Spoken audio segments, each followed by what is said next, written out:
Hi good morning. നമുക്കിന്ന് ചെമ്മിപ്പുളി അല്ലെങ്കിൽ ഇരുമ്പൻ പുളി ഉപയോഗിച്ച് ഒരു തൊടുകറി ഉണ്ടാക്കാം. തൊടുകറി എന്ന് പറയുമ്പോൾ നമുക്ക് ചോറിൻ്റെ കൂടെ സൈഡ് ഡിഷായിട്ട് കഴിക്കാം, ചപ്പാത്തിയുടെ കൂടെ സൈഡ് ഡിഷായിട്ട് കഴിക്കാം, അതുപോലെ തന്നെ ബിരിയാണിയുടെ ഫ്രൈഡ് റൈസിൻ്റെയോ നമ്മുടെ നെയ്ച്ചോറിൻ്റെയോ ഒക്കെ കൂടെ സൈഡ് ഡിഷായിട്ട് കഴിക്കാം. ബിരിയാണിയുടെ നെയ്ച്ചോറിൻ്റെ ഒക്കെ കൂടെ ആകുമ്പോൾ നമുക്ക് ഒരു അച്ചാർ പോലെ കഴിക്കാം. ഇതെന്താണെന്ന് വെച്ചാൽ നമ്മളിപ്പോൾ പുളിയിഞ്ചി ഉണ്ടാക്കില്ലേ, ഇരുമ്പൻ പുളി കൊണ്ടൊരു പുളിയിഞ്ചി പോലത്തെ ഒരു കറിയാണിത്. അപ്പോൾ നിങ്ങൾ എങ്ങനെ ഉണ്ടാക്കി നോക്കിയിട്ടില്ലെങ്കിൽ ഉറപ്പായിട്ടും ട്രൈ ചെയ്യൂ. എങ്ങനെയാണ് നമുക്ക് ഈ കറി തയ്യാറാക്കുന്നതെന്ന് നോക്കാം. നമുക്ക് നമ്മുടെ ഇൻഗ്രീഡിയൻസ് നോക്കാം. ഞാനിപ്പോൾ 20 ഇരുമ്പൻ പുളി അല്ലെങ്കിൽ ചെമ്മിപ്പുളി എടുത്തിട്ടുണ്ട്. അതിലേക്കായിട്ട് 200 ഗ്രാം ശർക്കര എടുത്തിട്ടുണ്ട്. നിങ്ങൾക്ക് 150 ഗ്രാം മുതൽ 200 ഗ്രാം വരെ ശർക്കര എടുക്കുക. നല്ല മധുരം വേണമെന്നുണ്ടെങ്കിൽ മാത്രം 200 ഗ്രാം ശർക്കര എടുക്കുക, അല്ലെങ്കിൽ 150 ഗ്രാം ശർക്കര എടുത്താലും മതി കേട്ടോ. നമ്മൾ എത്ര പുളി എടുക്കുന്നോ ആ പുളിയുടെ എണ്ണത്തിനനുസരിച്ചാണ് ശർക്കര എടുക്കുന്നത്. പിന്നെ ചേർക്കേണ്ട പൊടികളൊക്കെ നമുക്ക് ചേർക്കുന്ന സമയത്ത് പറയാം. പിന്നെ ഞാൻ വറവിടാനായിട്ട് 2 വലിയ വറ്റൽമുളക് എടുത്തു വെച്ചിട്ടുണ്ട്, കുറച്ച് കറിവേപ്പില എടുത്തു വെച്ചിട്ടുണ്ട്. അപ്പോൾ നമുക്ക് ആദ്യം ഈ ഒരു വലിപ്പത്തിലുള്ള ഇരുമ്പൻ പുളി, നന്നായിട്ട് മൂത്ത് തുടങ്ങിയ ഇരുമ്പൻ പുളി എടുക്കുക കേട്ടോ. ഇളയ ഇരുമ്പൻ പുളി ഈ ഒരു കറിക്ക് നല്ലതല്ല. അപ്പോൾ നന്നായിട്ട് മൂത്ത് തുടങ്ങിയ ഇരുമ്പൻ പുളി നീളത്തിൽ ഒന്ന് കട്ട് ചെയ്തെടുക്കണം. അതെങ്ങനെയാണെന്ന് ഞാൻ കാണിച്ചു തരാം. നമ്മൾ ഇരുമ്പൻ പുളി എടുത്തിട്ട് നീളത്തിൽ ഈ സൈഡൊക്കെ കട്ട് ചെയ്ത് കളഞ്ഞ് ഞാൻ ക്ലീൻ ചെയ്ത് വെച്ചിരിക്കുന്നതാണ്. ആ ബ്ലാക്ക് ഇതൊക്കെ ഉണ്ടാവില്ലേ, അതൊക്കെ ഒന്ന് കളഞ്ഞിട്ട് ക്ലീൻ ചെയ്ത് കഴുകി വയ്ക്കുക. ഇനി ഇരുമ്പൻ പുളി 4ആയിട്ട് നമ്മൾ നീളത്തിൽ കട്ട് ചെയ്ത് വയ്ക്കുകയാണ്. ചെറിയ ഇരുമ്പൻ പുളി ആണെങ്കിലും വലിയ ഇരുമ്പൻ പുളി ആണെങ്കിലും നമ്മളിതിൻ്റെ സീഡ്സോട് കൂടി തന്നെ ഇതുപോലെ നീളത്തിൽ 4ആയിട്ട് കട്ട് ചെയ്ത് വയ്ക്കുക. ഇങ്ങനെ എല്ലാ ഇരുമ്പൻ പുളിയും കട്ട് ചെയ്തെടുത്തതിന് ശേഷമാണ് നമ്മൾ ബാക്കിയുള്ള കാര്യങ്ങൾ ചെയ്യുന്നത്. അപ്പോൾ ഞാൻ ഇരുമ്പൻ പുളി കട്ട് ചെയ്ത് വയ്ക്കട്ടെ. അതുപോലെ തന്നെ നമ്മുടെ ശർക്കര വേഗം മെൽറ്റായി കിട്ടാനായിട്ട് നമ്മളിതുപോലെ ഒന്ന് ചെറുതാക്കി എടുത്തിട്ടുണ്ട്. ചീവി എടുക്കുകയോ ചെറുതായിട്ട് മുറിച്ചെടുക്കുകയോ എങ്ങനെയാണെന്ന് വെച്ചാൽ ചെയ്തെടുക്കുക. അപ്പോൾ ഡാർക്ക് കളർ ശർക്കര ആണെങ്കിൽ നമ്മുടെ കറിക്ക് ഡാർക്ക് കളർ കിട്ടും, ലൈറ്റ് കളർ ശർക്കര ആണെങ്കിൽ നമ്മുടെ കറി കുറച്ച് ലൈറ്റ് ആയിരിക്കും കേട്ടോ. അത് നമ്മൾ എടുക്കുന്ന ശർക്കരയുടെ കളർ അനുസരിച്ചിരിക്കും. അപ്പോൾ നമുക്കിനി ആദ്യം ഇരുമ്പൻ പുളി മുഴുവൻ കട്ട് ചെയ്തിട്ട് അത് കുക്ക് ചെയ്യാൻ വയ്ക്കാം. അത് കുക്ക് ചെയ്യുമ്പോൾ എന്തൊക്കെയാണ് ചേർക്കേണ്ടതെന്ന് പറയാം. ഞാനിത് മുഴുവൻ കട്ട് ചെയ്തെടുക്കട്ടെ.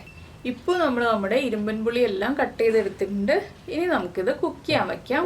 കുക്ക് ചെയ്യാൻ വയ്ക്കുന്നത് കുക്കറിലാണ് കേട്ടോ. ഞാനൊരു കുക്കർ എടുത്തിട്ടുണ്ട്.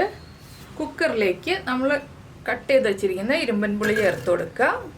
നമ്മുടെ മധുരത്തിനനുസരിച്ച് ശർക്കര ചേർക്കുക. ഞാനിപ്പോൾ ഒരു 175 ഗ്രാം ശർക്കര ചേർക്കുന്നുണ്ട്. ഇതിലേക്ക് ഇനി 1 കപ്പ് 240 ml കപ്പിന് 1 കപ്പ് വെള്ളവും ചേർക്കുന്നുണ്ട്. 1/4 ടീസ്പൂൺ ഉപ്പും ചേർക്കുന്നുണ്ട്. ഇനി ഇത് നമുക്ക് 2 വിസിൽ വരുന്നത് വരെ കുക്ക് ചെയ്തെടുക്കാം. ഇപ്പോൾ ഇതിലേക്ക് വേറെ ഇൻഗ്രീഡിയൻസ് ഒന്നും ചേർക്കണ്ട. 2 വിസിൽ വന്നു കഴിഞ്ഞിട്ട് നമുക്ക് ബാക്കിയുള്ള കാര്യങ്ങളൊക്കെ ആഡ് ചെയ്യാം. കുക്കർ നന്നായിട്ട് പ്രഷർ പോയി കഴിഞ്ഞിട്ട് മാത്രം തുറക്കാം കേട്ടോ. അപ്പോൾ കുക്കറിൽ 2 വിസിൽ വരട്ടെ. ഇപ്പോൾ നമ്മളൊരു പാൻ ചൂടാക്കാൻ വെച്ചിട്ടുണ്ട്. നമ്മുടെ ചെമ്മിപ്പുളിയും അല്ലെങ്കിൽ ഇരുമ്പൻ പുളിയും ശർക്കരയും നന്നായിട്ട് കുക്കായിട്ടുണ്ട് കേട്ടോ.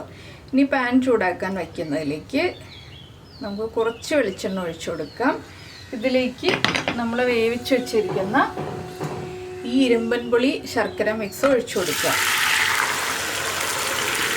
ഈ വെള്ളത്തോടു കൂടി തന്നെ ഒഴിച്ചു കൊടുക്കുക. ഇനി ഹൈ ഫ്ലെയിമിൽ വെച്ചിട്ട് ഇതൊന്ന് വറ്റിച്ചെടുക്കണം.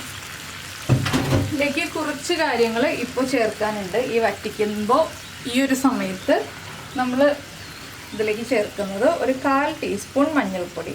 ഒരുപാട് മഞ്ഞൾപ്പൊടിയൊന്നും വേണ്ട, 1/4 ടീസ്പൂൺ മതി.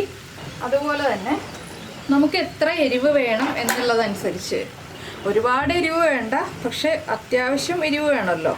ഞാനൊരു 1/4 ടീസ്പൂൺ നല്ല എരിവുള്ള മുളക് പൊടി, നല്ല എരിവെന്ന് പറഞ്ഞാൽ നല്ല എരിവുള്ള മുളക് പൊടിയാണ് കേട്ടോ, 1/4 ടീസ്പൂൺ ചേർത്തിട്ടുണ്ട്. പിന്നെ നമുക്കൊരു കളറിനായിട്ട് 3/4 ടീസ്പൂൺ മുതൽ 1 ടീസ്പൂൺ വരെ, ഞാനിപ്പോൾ 1 ടീസ്പൂൺ എടുത്തിട്ടുണ്ട്, കാശ്മീരി ചില്ലി പൗഡറും ചേർത്തിട്ടുണ്ട്. കാശ്മീരി ചില്ലി പൗഡറിന് എരിവില്ല, കളറ് മാത്രമേ ഉള്ളൂ. അപ്പോൾ ഈ 2 പൊടികളും ചേർത്ത് കൊടുത്തിട്ടുണ്ട്. രണ്ടും ചേർത്തിട്ട് നന്നായിട്ടൊന്ന് ഇളക്കി മിക്സ് ചെയ്യുക. ഹൈ ഫ്ലെയിമിൽ തന്നെ തിളച്ചോട്ടെ. ഒരു സ്റ്റേജ് കഴിയുമ്പോഴേ നമ്മൾ ഫ്ലെയിം ഒന്ന് കുറയ്ക്കുള്ളൂ. അപ്പോൾ നമ്മുടെ പുളിയും നന്നായിട്ട് കുക്കായി വന്നിട്ടുണ്ട്, ശർക്കരയും നന്നായിട്ട് മെൽറ്റായി വന്നിട്ടുണ്ട്. ഇനി നമ്മൾ ഇതിലേക്ക് ചേർക്കുന്നത് 1 പിഞ്ച് ഉലുവപ്പൊടി. ഉലുവ വറുത്ത് പൊടിച്ചതാണ്, ചൂടാക്കി വറുത്ത് പൊടിച്ചത്, എണ്ണയിൽ റോസ്റ്റ് ചെയ്ത് പൊടിച്ചതല്ല. ഇത്രയും ചേർത്ത് ഇനി ഇതൊന്ന് വറ്റിച്ചെടുക്കുക. വറ്റി വന്നു കഴിഞ്ഞിട്ട് വേണം നമുക്ക് ബാക്കിയുള്ള കാര്യങ്ങൾ ആഡ് ചെയ്യാൻ. ഈ ഒരു സമയത്ത് നമുക്ക് കുറച്ച് കറിവേപ്പിലയും കൂടി ചേർത്ത് കൊടുക്കാം. ആ കറിവേപ്പിലയുടെ ഫ്ലേവറൊക്കെ ഒന്ന് പിടിച്ചു വരാനാണ് ഇപ്പോൾ കുറച്ച് കറിവേപ്പില ചേർത്ത് കൊടുക്കുന്നത്. ഇതൊന്ന് വറ്റി വന്നു കഴിയുമ്പോൾ വേണം നമുക്ക് ഉപ്പൊക്കെ ചെക്ക് ചെയ്യാൻ കേട്ടോ. ഇപ്പോൾ ഉപ്പൊന്നും ചെക്ക് ചെയ്യേണ്ട ആവശ്യമില്ല. എന്താണെന്ന് വെച്ചാൽ നമ്മൾ കുറച്ച് ഉപ്പേ ചേർത്തിട്ടുള്ളൂ. ഇതിൽ ഉപ്പും മധുരവും ഈക്വലായിട്ട് നിൽക്കണം. അതുകൊണ്ട് തന്നെ നമ്മൾ ഇപ്പോൾ ഉപ്പ് ചെക്ക് ചെയ്തിട്ടുണ്ടെങ്കിൽ ഈ ഒരു ഗ്രേവിക്ക് ഉപ്പ് കുറവായിരിക്കും. വറ്റി വന്നു കഴിയുമ്പോൾ നമുക്ക് ഉപ്പ് കറക്റ്റ് ആക്കാം. അപ്പോൾ ഇതൊന്ന് വറ്റി വരട്ടെ. അപ്പോൾ നമ്മുടെ ശർക്കരപ്പാനി വറ്റി ഇത്രയായിട്ടുണ്ട് കേട്ടോ. ഈ ഒരു സ്റ്റേജ് ആകുമ്പോൾ ഞാൻ ഫ്ലെയിം കുറച്ച് വയ്ക്കുകയാണ്. ഇനി ഉപ്പൊക്കെ ചെക്ക് ചെയ്യാൻ പോവാണ്. ഉപ്പ് കുറവാണെങ്കിൽ നമുക്ക് ഉപ്പ് ആഡ് ചെയ്ത് കൊടുക്കാം. എരിവ് കുറവാണെങ്കിൽ ഇപ്പോൾ നമ്മളിനി ഇതിലേക്ക് ഒന്നും ചേർക്കേണ്ട. നമ്മളിനി വറവിടുമ്പോഴാണ് ബാക്കിയുള്ള കാര്യങ്ങൾ ചേർക്കേണ്ടത്.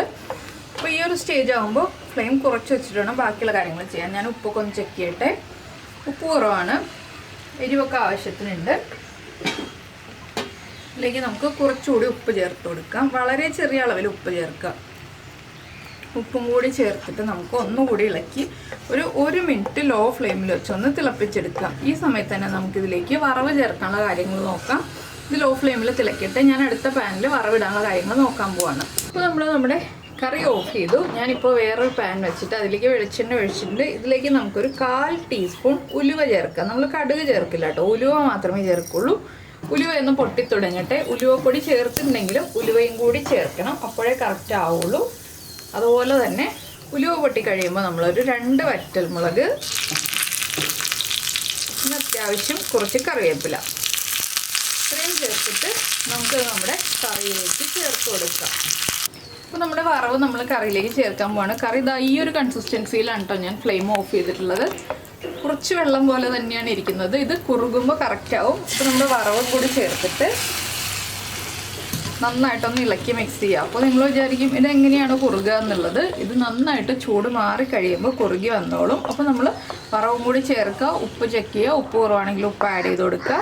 എരിവ് കുറവാണെങ്കിൽ ഈ വറവ് ചേർക്കുന്നതിലേക്ക് 2 പിഞ്ച് എരിവുള്ള മുളക് പൊടി ചേർത്തിട്ട് ഈ വറവിലേക്ക് ചേർത്ത് കറിയിലേക്ക് ആഡ് ചെയ്ത് കൊടുക്കുക. എരിവുള്ള മുളക് പൊടി ചേർക്കുമ്പോൾ ഫ്ലെയിം ഓഫ് ചെയ്തിട്ട് മാത്രം നമ്മൾ മുളക് പൊടി ചേർത്ത് വറവ് ചേർത്ത് കൊടുക്കുക കേട്ടോ. അപ്പോൾ ഇനി ഇതൊരു 1/2 മണിക്കൂർ ഇങ്ങനെ തന്നെ ഇരിക്കട്ടെ. അത് കഴിഞ്ഞിട്ട് നമുക്ക് ബാക്കിയുള്ള കാര്യങ്ങൾ നോക്കാം. 1/2 മണിക്കൂർ കഴിയുമ്പോൾ കറക്റ്റ് കൺസിസ്റ്റൻസി ആവും. അപ്പോൾ നമ്മുടെ കറിയുടെ ചൂട് ഇതാ മാറിയത് കണ്ടോ. നമ്മൾ ഫ്ലെയിം ഓഫ് ചെയ്തപ്പോഴുള്ള കൺസിസ്റ്റൻസി അല്ലല്ലോ, കുറുകി കഴിഞ്ഞു. നമുക്കിങ്ങനെ തൊട്ട് കൂട്ടാൻ പാകത്തിലുള്ള കൺസിസ്റ്റൻസി ആയി കഴിഞ്ഞു. അപ്പോൾ നിങ്ങളെല്ലാവരും ഈ റെസിപ്പി ട്രൈ ചെയ്തിട്ടില്ലെങ്കിൽ ഉറപ്പായിട്ടും ട്രൈ ചെയ്യൂ കേട്ടോ. ഇനി നമുക്കിതൊരു ബൗളിലേക്ക് മാറ്റാം. അപ്പോൾ ഞാൻ എന്താ ഈ ഒരു ബൗളിലേക്കാണ് മാറ്റുന്നത്. ബൗളിലേക്ക് മാറ്റുമ്പോൾ നിങ്ങൾക്ക് കറക്റ്റ് കൺസിസ്റ്റൻസി മനസ്സിലാവും. നമുക്കിങ്ങനെ എടുത്ത് നമ്മൾ ഈന്തപ്പഴം അച്ചാറൊക്കെ എടുക്കുന്ന ആ ഒരു കൺസിസ്റ്റൻസിയാണ് കണ്ടോ. ഒരുപാട് ഗ്രേവിയും അല്ല, ഒരുപാട് ലൂസും അല്ല. അപ്പോൾ എല്ലാവരും ഈ റെസിപ്പി ഇഷ്ടമായി എന്നുണ്ടെങ്കിൽ ഒന്ന് ട്രൈ ചെയ്തിട്ട് നിങ്ങളുടെ അഭിപ്രായം നമ്മുടെ വീഡിയോയുടെ താഴെ ഒന്ന് കമൻറ്റ് ചെയ്യണേ.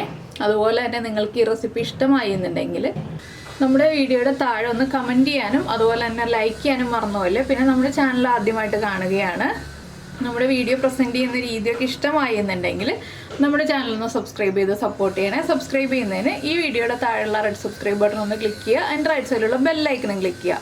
അപ്പോൾ ഓളെന്ന് പറഞ്ഞിട്ടൊരു ഓപ്ഷൻ കാണാം. ആ ഓളും കൂടി പ്രസ് ചെയ്തിട്ടുണ്ടെങ്കിൽ ഞാൻ എപ്പോഴും വീഡിയോ അപ്ലോഡ് ചെയ്യുമ്പോൾ നിങ്ങൾക്ക് നോട്ടിഫിക്കേഷൻ വരും. അപ്പോൾ ഇരുമ്പൻ പുളി അല്ലെങ്കിൽ ചെമ്മിപ്പുളി വീട്ടിലുണ്ടെങ്കിൽ ഉടനെ തന്നെ എടുത്ത് ഉണ്ടാക്കിക്കോളൂ. നല്ല പുളിയും മധുരവും എരിവും എല്ലാം ചേർന്ന് നല്ല അടിപൊളിയായിട്ടുള്ളൊരു കറി അല്ലെങ്കിൽ ഒരു അച്ചാർ അല്ലെങ്കിൽ എന്താ പറയുക, അല്ലെങ്കിൽ ഒരു പുളിയിഞ്ചി പോലെ ഇരുമ്പൻ പുളി പുളിയിഞ്ചി നിങ്ങൾക്ക് റെഡിയായി കിട്ടും. ഇത് സൂക്ഷിച്ച് വെക്കാവുന്ന റെസിപ്പിയാണ് കേട്ടോ. നമ്മൾ വെള്ളമൊന്നും ചേർത്തിട്ടില്ല ഇതിലേക്ക്. എന്താണെന്ന് വെച്ചാൽ നമ്മൾ വെള്ളം വറ്റിച്ചാണല്ലോ എടുത്തത്. അതുകൊണ്ട് തന്നെ സൂക്ഷിച്ച് വെക്കാവുന്നതാണ്. റൂം ടെമ്പറേച്ചറിൽ സൂക്ഷിക്കാം, ഫ്രിഡ്ജിൽ വെക്കേണ്ട ആവശ്യമില്ല. അപ്പോൾ നമുക്ക് നമ്മുടെ അടുത്ത റെസിപ്പിയുമായിട്ട് അടുത്ത ദിവസം വീണ്ടും കാണാം.